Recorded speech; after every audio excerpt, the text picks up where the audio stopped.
friends. Today we will talk about yellow ochres. We will cover today our most popular two yellow ochres, Blue Ridge yellow ochre and lemon ochre. Both of them yellow ochres, but due to the difference in the particle size, lemon ochre has a bigger one and therefore it's more texture and of course more transparent. Let's start with Blue Ridge yellow ochre.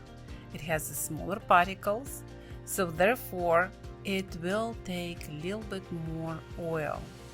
I will grind for you today and you will see how easy actually, again, every natural color grinds very easy. This yellow ochre comes from the Blue Ridge Mountains of Virginia and is ground very finely, so is very little texture and it's far more opaque than the other lemon ochre. You can see then I already added second time the oil and it still was not enough, and you can see it's quite a bit reddish in color. And even though ochres don't take a lot of oil, but they do take a fair or moderate amount of oil than many other types of pigments. I would say that siennas actually take quite a bit more than even that, and umbers even more than ochres. Who is not familiar, so this is our molars. So we have 3 different sizes for every each of you, what you need. So bigger. And with different handles too. Oh yes. One has a very tall handle and this one has that bold handle. Especially we're showing you, so then if you grind yourself or you buy from Natural Pigments, so you can see the difference in color, absolutely invisible. It's only in texture because when you grind yourself, you somehow add a little bit more oil. You want or not, but it will happen. And you can see, look at the behavior of the Blue Ridge yellow ochre. It's stringy and long. Which is typical when you have paints that don't have additives in them. If we put an additive in it, it would be very short and buttery. In lemon ochre, since we already mentioned then it's bigger particles, the grinding will be even easier than in Blue Ridge yellow ochre, but behavior will be quite different. This lemon ochre comes from the Verona area of northern Italy. So there's a very small town called Sant'Ambrogio. This is where this particular ochre is extracted.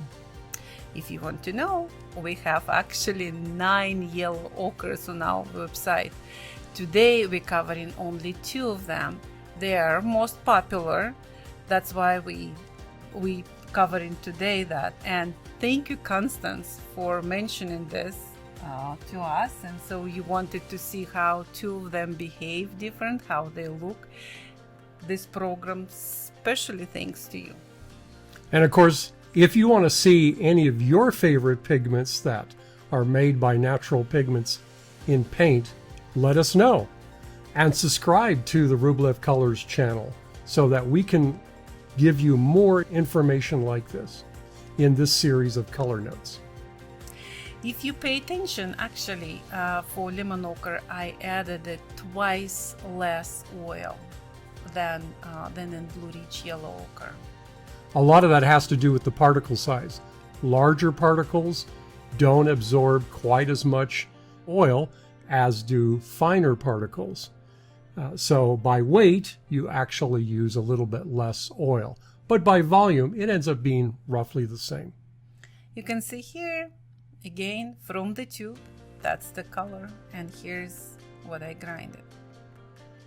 So on behavior, lemon ochre will be slightly different from Blue Ridge. It will break, you see? That's I can't call that buttery how all other companies calling their colors. Like it's still longer, but you can definitely see. Look at that texture. Yeah, you see it's look at breaking. That. Yes. Yeah. So it forms those shorter peaks Yes. than Blue Ridge It's Yellow because Ochre. all other minerals inside the lemon ochre too. So which we will cover a little bit later, maybe in another programs, about what the components of the every color. So here we are mixing with two different whites, so then you can see how tinting strength is for every color. So this is the Blue Ridge Yellow Ochre, and with lead white number 1 with linseed oil. And so I took first 1/3 of the color, then another third. So you can see here. All these ochres, by the way, they're all iron oxide pigments. And the differences between them may be some of the accessory minerals that will come out of the ground with that, such as clay or silica. And the color changes have a lot to do with those accessory minerals. So the more accessory minerals, then the more transparent those pigments will be, and the change in the color we'll see in this. You can see then the last passage on with lead white, which is basically 50-50, the Blue Ridge and lead white, still not even close to the when I mixed with titanium, 1/3 of titanium to the color. So here's lemon ochre with lead white and titanium white. And you can see there's really a big color difference, not only due to the greater opacity of the titanium, but also because titanium is a bluish white, whereas lead white is a warm white. And you're going to see this even more apparently with this lemon ochre here as Tatiana continues to mix the two colors together. And here you even can see the particles when I'm scraping the on the glass. Yeah, the texture seems to be pretty apparent here. Absolutely. Yeah, less so with, of course, mixing with the whites, but still very apparent. Now we're going to see what it looks like with titanium white. And you can see that both ochres in their mass tone are very similar, but they sure do become different in mixtures with other colors. Look at this, 1/3 of the titanium, and it's already overpowering even when we are doing 1-to-1 with lead white. So therefore, it's something to think about if how much you can use lead white or titanium. And you notice how the color is becoming colder, what some people call chalky. Now we can see them both together. The top, the Blue Ridge Yellow Ochre, and the lemon ochre mixtures at the bottom with the same whites. Let's see now with blues. Here we are mixing ultramarine blue, and on the right side will be Prussian blue, and that with Blue Ridge Yellow Ochre. And of course, the ultramarine blue is a cold blue, but the Prussian blue is a much warmer blue, much more greenish blue, and this will become apparent in these mixtures.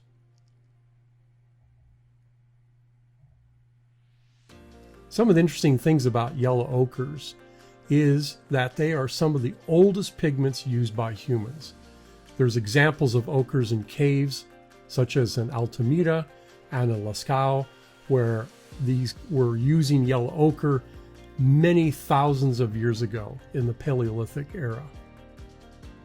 And they're still popular today because they're just very good colors. They're very functional, and they, of course, are very light fast.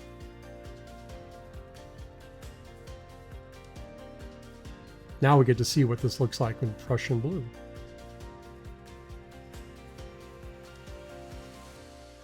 With Prussian blue, it's much easier to make greens, of course. For some strange reason, I liked more with lemon ochre, but again, you will see a little bit later. Much more neutral, especially with the yeah, ultramarine blue, which would yeah. be expected because it's a cold color. Yeah. But a nice green even with this here, the Prussian blue. And again, that has to do with the opaqueness of the Blue Ridge Yellow Ochre. Now we'll see this with the ultramarine blue and lemon ochre.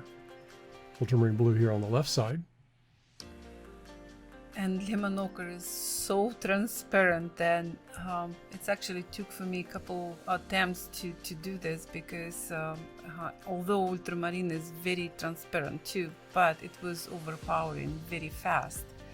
So here neutralize, and then you notice how small amounts of ultramarine I'm taking. And suddenly the color, like this one, becomes so beautiful, smoky blue. I can't explain. So suddenly I needed to see how that will work with white. And so I put a little bit of the lead white. I didn't want to do this with titanium because I knew then it will be overpowering immediately. So then I did with lead white. And look at this color. It's just unbelievable. Now let's see what happens with the Prussian blue. Yeah, and it's very easy to mix. So easy. It's That's some of the advantages of earth pigments, is that their transparency and low tint strength makes them so easy to mix with many different colors. Look what it does. Beautiful green here. Yeah. And the texture even looks terrific.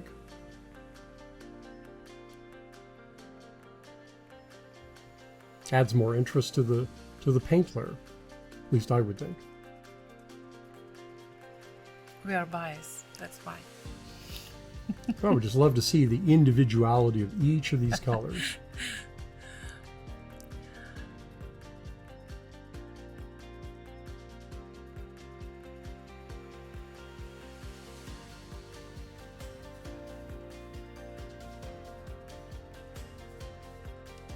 So we're happy to show you our colors, and so please give us your requests, and please visit naturalpigments.com. See you next time. Bye. Bye now.